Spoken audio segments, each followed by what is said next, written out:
តជំរាបសួរពុកម៉ែបងប្អូនថ្ងៃនេះមកជួបជាមួយ admin ទៀតហើយថ្ងៃនេះ admin មានសាច់រឿងខ្លីៗចែកម្លែកទៅពុកម៉ែបងប្អូនទៀតហើយសាច់រឿងនេះបានមកពីបងស្រីម្នាក់គាត់បានចែកម្លែកមកបងប្អូនណាហើយគូបងប្អូន admin អត់បានបញ្ចេញឈ្មោះបងស្រីនឹងទេកុំឲ្យមានបញ្ហាទៅដល់គាត់ចឹងណាពុកម៉ែបងប្អូនអញ្ចឹងបងស្រីនឹងដំបងរៀបការជាមួយស្វាមីរបស់គាត់ណាស្វាមីគាត់ក៏អត់ភរិយាក៏អត់ដូចថាអ្នកអត់រៀងខ្លួនណាពុកម៉ែបងប្អូនតែគាត់រៀបការហ្នឹងជាមួយស្វាមីរបស់គាត់ហ្នឹងគូមិនធំដុំឯណាដែរពុកម៉ែបងប្អូនលក្ខណៈរៀបឲ្យតែដឹងឮដល់ចាស់ទុំដល់ពុកម្ដាយអញ្ចឹងណាដល់អ្នកចិត្តខាងអីអញ្ចឹងទៅហើយដូចថារស៊ីអញ្ចឹងគាត់អ្នកលក្ខណៈថាកោវែកកោឆ្នាំងណាដំបងអញ្ចឹងអ្នកចិត្តខាងគាត់ហ្នឹងចេះតែមើងងាយមកគាត់ដូចថាស្វាមីគាត់ហ្នឹងគូអត់គូមិនមានអាគាត់នេះគូមិនមានអញ្ចឹងណាអញ្ចឹងបានគេថាអ្នកអត់ដូចគ្នាអញ្ចឹងណាបងប្អូនគាត់ប្រាប់មកបងប្អូនអញ្ចឹងណាដល់ពេលរកស៊ីប៉ុន្តែគាត់នៅជួលបន្ទប់ជួលទេដំបងណាដោយសារតែពាក្យថាក្រថាដូចថាអ្នកចិត្តខាងគាត់និយាយមកលើគាត់ចឹងណាថាមកពីវាក្រវាមិនកើតប្តីវាក្រក៏វាមិនកើតចឹងណាអញ្ចឹងពុកម៉ែបងប្អូនស្វាមីហើយភរិយាហើយបងស្រីហ្នឹងណាគាត់ខំណាពុកម៉ែបងប្អូនខំតាំងពីបាតដៃទៅទេណាពុកម៉ែបងប្អូនតាំងតែមានកង់កាចាស់មួយដឹកបន្លែលក់តាមផ្សារអញ្ចឹងណាគាត់ខំមកដល់ក្រោយមកអញ្ចឹងណាពុកម៉ែបងប្អូនគាត់គិតថាដូចថាគាត់រកស៊ីរៀងធូធាអីអញ្ចឹងទៅណាជាមួយស្វាមីរបស់គាត់ដោយសារតែគាត់ខំប្រឹងជាមួយស្វាមីរបស់គាត់ណាដល់ពេលខំប្រឹងទៅដូចថាវាជោគជ័យរបស់គាត់ណាដែលគាត់ខំប្រឹងហ្នឹងណាគាត់ក៏លាដូចថាពិភាក្សាជាមួយស្វាមីរបស់គាត់ថាឯងបើយើងរកផ្ទះទូចល្មមរស់នៅជាមួយប្តីប្រពន្ធយើងអញ្ចឹងណាព្រោះវារៀងសល់លុយជាងដោយសារតែយើងជួលបន្ទប់ជួលរបស់គេមួយខែយើងរកលុយមកឲ្យតែគេទេណាបើយើងដូចថាយើងមានបន្តិចបន្តួចទៅយើងខ្ចីគេបន្ថែមទៅយើងរកផ្ទះទូចមួយនៅយើងបងតែគេថាខ្ចីពីបងតែធនាគារអីអញ្ចឹងណាពុកម៉ែបងប្អូនអញ្ចឹងភរិយារបស់គាត់និយាយអញ្ចឹងស្វាមីក៏លក្ខណៈថាគាត់ខំដូចគ្នាក៏អើអញ្ចឹងទៅគាត់ដូចថាទៅរកដូចថាបរិយមួយកន្លែងអញ្ចឹងណាតែគាត់មិនដែរទៅដូចថាគាត់មិនដែររស់នៅកន្លែងបរិយហ្នឹងណាមិនដឹងថាគេរស់នៅយ៉ាងម៉េចទេម្ដុំតំណឹងអីអញ្ចឹងណាគាត់ក៏បានទៅទិញបរិយហ្នឹងបានអីហើយរស់នៅមុនដំបូងធម្មតាទេណាពុកម៉ែបងប្អូនរស់នៅធម្មតាទេដល់ពេលអញ្ចឹងគាត់រស់នៅយូរទៅអ្នកចិត្តខាងរបស់គាត់ហ្នឹងគាត់តែងតែហៅស្វាមីរបស់គាត់ហ្នឹងហូបចុកណាដោយសារតែម្ដុំតំណឹងគេធ្លាប់តែល្ងាចឡើងហូបចុកជប់លៀងពេលក្រោយធ្វើការអញ្ចឹងណាពុកម៉ែបងប្អូនដូចថាក្រោយពីរោគស៊ីហើយអញ្ចឹងគាត់តែងតែហូបបន្តិចបន្តួចអញ្ចឹងដោយសារតែអ្នកយើងទៅរស់នៅkiaចិត្តខាងយើង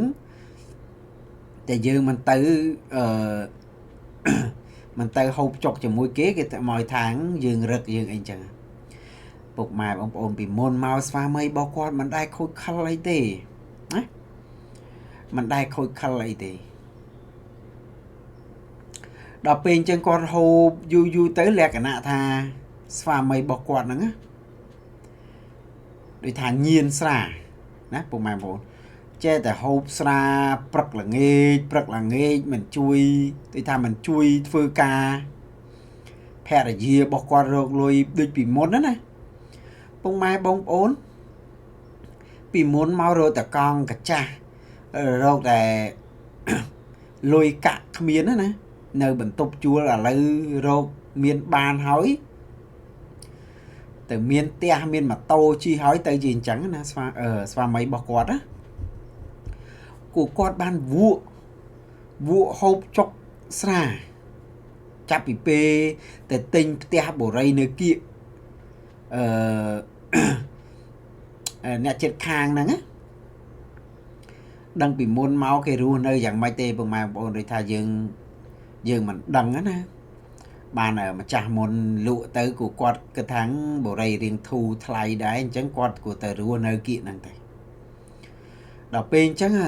អ្នកគៀកចិត្តខាងរបស់គាត់ចេះតែហៅប្តីគាត់ហូបចុកដូចថាហូបទៅយប់ឡើងចូលទៅនេះចូលទៅនោះដែរណាដាច់យប់ប្រលប់អត់ដែរនៅគៀកប្រពន្ធណាអត់ដូចមុនណាដល់ពេលអញ្ចឹងប្រពន្ធរបស់គាត់នឹងចេះតែណែនាំស្វាមីរបស់គាត់ដែរប៉ុន្តែបងប្អូនស្វាមីរបស់គាត់លក្ខណៈថាញៀនស្រាបាត់ទៅហើយដាច់មិនបានណាដាច់ស្រាដាច់អីមិនបានអញ្ចឹងចេះតែរករឿងឆ្លោះភរិយារបស់គាត់ហ្នឹងណាឆ្លោះវាយភរិយាដោយសារតែពីមុនមកមិនធ្លាប់ប៉ះដៃប៉ះជើងភរិយាមិនតិចទេដល់ពេលអញ្ចឹងពុកម៉ែបងប្អូនភរិយារបស់គាត់តែតែនិយាយថាឯងខុសប្លែកពីមុនហើយចេះតែណែនាំស្វាមីរបស់គាត់អញ្ចឹងណាតែពុកម៉ែបងប្អូនស្វាមីរបស់គាត់លែងស្ដាប់លែងចូលហើយស្ដាប់ភរិយារបស់គាត់និយាយទៅលែងចូលហើយដោយសារតែគាត់ញៀនស្រាផងទៅដូចថាទៅរោគក្រៅការ៉ាអូខេការ៉ាអីផងជួបស្រីក្រៅស្រីអីអញ្ចឹងណាពុកម៉ែបងប្អូនហើយគាត់អ្នកអត់អ្នកអីគាត់មិនដែរតែធ្វើខ្លួនឯណាភរិយារបស់គាត់ណាពុកម៉ែបងប្អូនដល់ពេលអញ្ចឹងគាត់បានទៅជួបគេអ្នកក្រៅអញ្ចឹងសម្រស់គេស្អាតគេអ្នករកស៊ីខាងអញ្ចឹងទៀតតាក់ទាញភ្ញៀវទៀតណាគូងប់នៅក្រៅហ្នឹងទៅអត់ដែរចូលផ្ទះចូលអីអញ្ចឹងមកដល់បើមកដល់ផ្ទះពុកម៉ែបងប្អូនររឿងវាយប្រពន្ធ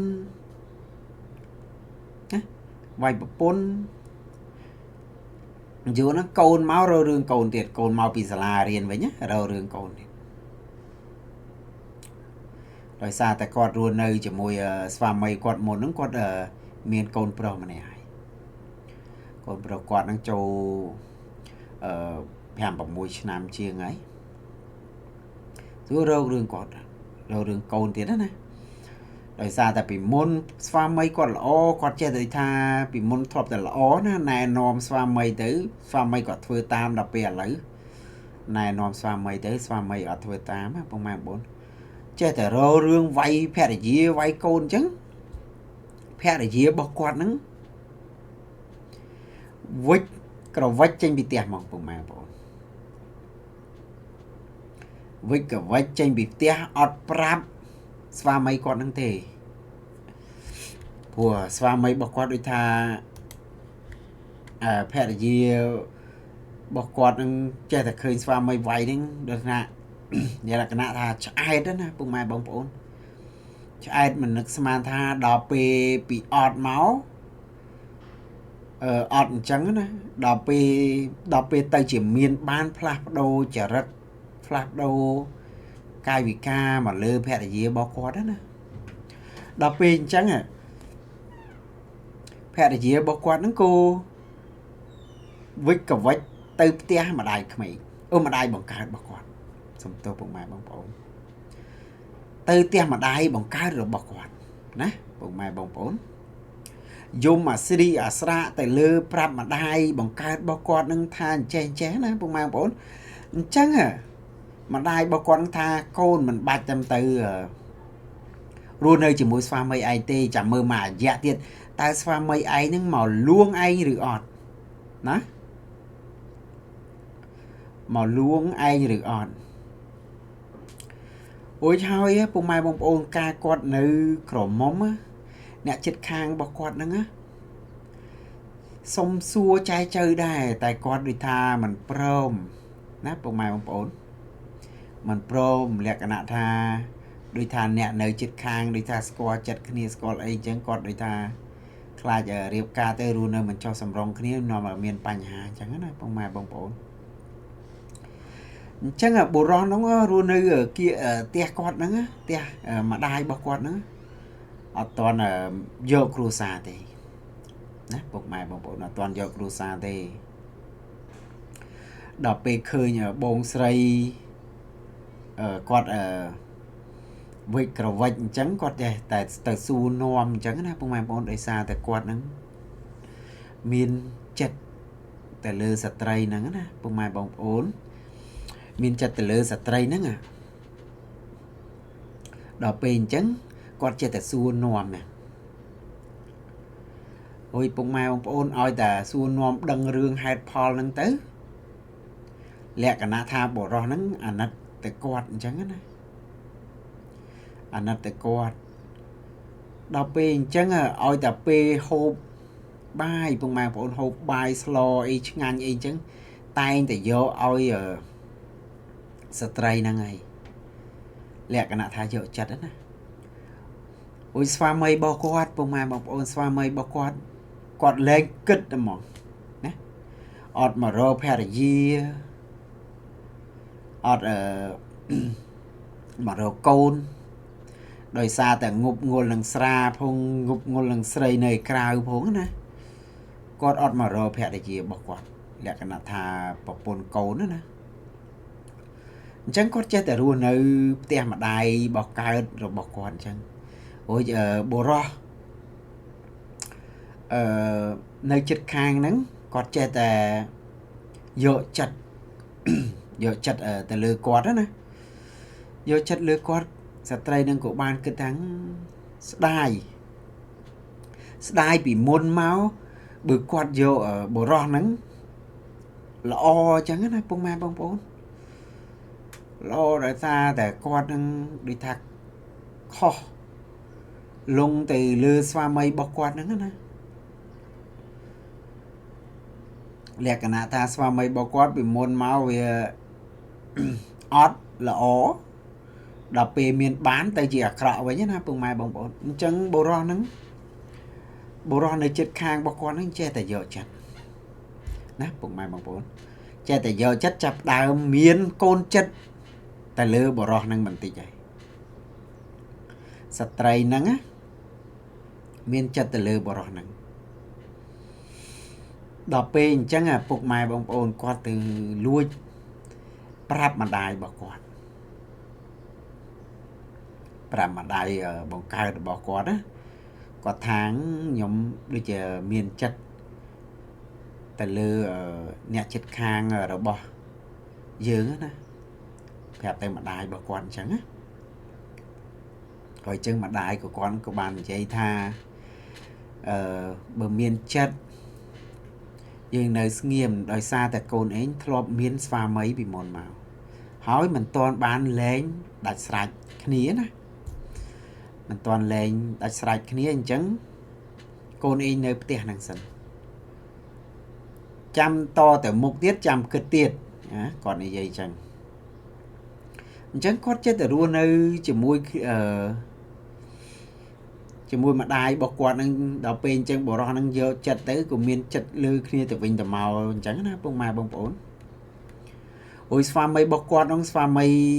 បស់គាត់ដែលរៀបការជាមួយពីមុនមកបាត់ឈឹងហ្មងពុកម៉ែបងប្អូនភរិយារបស់គាត់នឹងក៏មិនទៅមើលនៅផ្ទះហ្នឹងប្តីរបស់គាត់នឹងក៏មិនមកលេងគាត់នឹងឬថាប្រុសមិនមកស្រីមិនទៅណាពុកម៉ែបងប្អូនអញ្ចឹងគាត់នឹងក៏បាននិយាយថាទៅប្តឹងប្រធានភូមិប្រធានអីថាងបាន ស្វាមីរបស់គាត់នឹងចុះចេញណាគាត់គ្រាន់តែនិយាយថាប្រាប់ប្រធានភូមិអញ្ចឹងតែការពិតស្ត្រីនឹងគាត់អ្នកចុះចេញទេដោយសារតែគាត់អស់ចិត្តពីប្តីគាត់អញ្ចឹងណាដល់ពេលអញ្ចឹងពុកម៉ែបងប្អូនស្ត្រីនឹងក៏ដូចថាលងស្នេហ៍ទៅលើបរោះនឹងហើយបរោះនឹងដូចថាឃើញស្ត្រីនឹងខូចចិត្តចេះតែមកលួងមកលូមអញ្ចឹងណាពុកម៉ែបងប្អូនគូបានស្រឡាញ់គ្នាណាពុកម៉ែបងប្អូនស្រឡាញ់គ្នាដូចថាស្រឡាញ់អ្នកចិត្តខាងអញ្ចឹងណាស្រឡាញ់គ្នាយកចិត្តគ្នាដល់ពេលឃើញកូនម្ដាយរបស់គាត់ឃើញកូនអញ្ចឹងគូបានឲ្យកូននឹងទៅលែងលះស្វាមីមុនលែងលះស្វាមីមុនណាដល់ពេលទៅលែងរះលែងលះហើយពុកម៉ែបងប្អូនគាត់អត់មានហ្នឹងតែចង់បានផ្ទះដែលធ្លាប់តែរកស៊ីពិបាកជាមួយស្វាមីនឹងមុនទេគាត់ឲ្យស្វាមីគាត់ទាំងអស់គាត់យកតែកូនប្រុសម្នាក់មកនៅជាមួយទេហើយដល់ពេលគាត់រស់នៅម្ដាយផ្ទះគាត់ហ្នឹងគាត់មានបរោះមានចិត្តទៅលើគាត់ទៀតស្មោះត្រង់ជាមួយគាត់ទៀតគាត់បានរៀបការជាមួយបរោះហ្នឹងណារៀបការជាមួយបរោះហ្នឹងរស់នៅជាមួយគ្នាតាំងពីដូចថារកលុយរកកាក់បានបរោះហ្នឹងយល់ចិត្តគាត់ណាយល់ចិត្តគាត់ឥឡូវគាត់ធូរធាជាងបានប្តីមុនទៀតណាគាត់បានចែកម្លែងមកប្អូនអញ្ចឹងណាហើយគាត់ថាបើពីមុនមកដឹងថាអ្នកចិត្តខាងល្អអញ្ចឹងគាត់យកអ្នកចិត្តខាងបាត់ហើយគាត់មិនឲ្យរស់នៅពិបាកប្តីមុនវាយចំធាក់អីអញ្ចឹងទេពុកម៉ែបងប្អូនដូចថាគេធ្លាប់រស់នៅគៀកគ្នាអញ្ចឹងគេដឹងណាប៉ុន្តែគាត់យល់ខុសថានៅគៀកគ្នាគេខ្លាចគាត់គេធ្វើបាបគាត់អីអញ្ចឹងទៅពុកម៉ែបងប្អូនតាមពិតគេល្អជាអញ្ចឹងគូរស់នៅជាមួយប្តីក្រោយហ្នឹងដល់សប្តាហ៍ថ្ងៃហ្នឹងគាត់បាននិយាយប្រាប់មកគាត់ចែកសាច់រឿងរបស់គាត់នឹងមកឲ្យខ្ញុំអញ្ចឹងណាពុកម៉ែបងប្អូនរស់នៅមានផ្ទះមានអីឥឡូវគាត់មានកូនស្រីមួយទៀតគាត់ក៏សប្បាយចិត្តអញ្ចឹងណាពុកម៉ែបងប្អូនអញ្ចឹងបានថាកុំមើលលំលងអ្នកចិត្តខាងណាពុកម៉ែបងប្អូនបើមើលទៅឃើញគេល្អដាក់យើងហើយអីហើយទទួលយកទៅស្ត្រីណាពុកម៉ែបងប្អូនកុំឲ្យដល់ពេលខុសមួយសាហើយបានអាហ្នឹងខាងបរោះហ្នឹងគេអត់ទាន់មានគ្រួសារផ្សេងណាបើបរោះហ្នឹងមានគ្រួសារផ្សេងចាប់ដើមស្ដាយគេបាត់ទៅហើយណាពុកម៉ែបងប្អូនអញ្ចឹងសាច់រឿងហ្នឹងក៏បងស្រីគាត់បានចែករំលែកមកតែប៉ុណ្្នឹងដែរណាពុកម៉ែបងប្អូនបើបងប្អូនអេដមីននិយាយទៅវាមានពាក្យលើលួខ្វះខាតអធិស្ឋានមកអេដមីនផងដូចអេដមីនធ្លាប់និយាយពីមុនមកអញ្ចឹងណាពុកម៉ែបងប្អូនអេដមីនមិនចង់និយាយសម្រាយរឿងអីទេដោយសារអេដមីនហ្នឹងចែកម្លែកលោករយតាម Facebook page ណាពុកម៉ែបងប្អូនដល់ពេលអញ្ចឹងពុកម៉ែបងប្អូនឃើញ admin ចែកម្លែកអញ្ចឹងក៏ចែកម្លែកសាច់រឿងមកខ្លីៗមកបងប្អូនអញ្ចឹងបងប្អូនក៏ធ្វើ channel មួយនិយាយសាច់រឿងអញ្ចឹងទៅពុកម៉ែបងប្អូនហើយគាត់ចែកសាច់រឿងមកគ្រប់គ្នាពុកម៉ែបងប្អូនអើយឥឡូវគាត់អ្នកតាមដាន channel បងប្អូនគាត់ចែកសាច់រឿងមកច្រើនណាស់ពុកម៉ែបងប្អូនតែ admin មិនទាន់និយាយអស់ផងដោយសារតែបច្ចុប្បន្ននេះថាប្រទេសជាតិយើងអញ្ចឹងដល់ពេលអញ្ចឹង admin ខាននិយាយយូរនេះពុកម៉ែបងប្អូនចូលចង់កន្លះខែដែរហើយសាច់រឿងបងប្អូនមានតែប៉ុណ្្នឹងទេហើយដូច admin និយាយអញ្ចឹងបើមានពាក្យលើលួសខ្វះខាតសូមអធិស្ឋានមកលើ admin ផងអរគុណជម្រាបលាពុកម៉ែបងប្អូនបាយបាយស្អែកជួបគ្នាទៀតពុកម៉ែបងប្អូន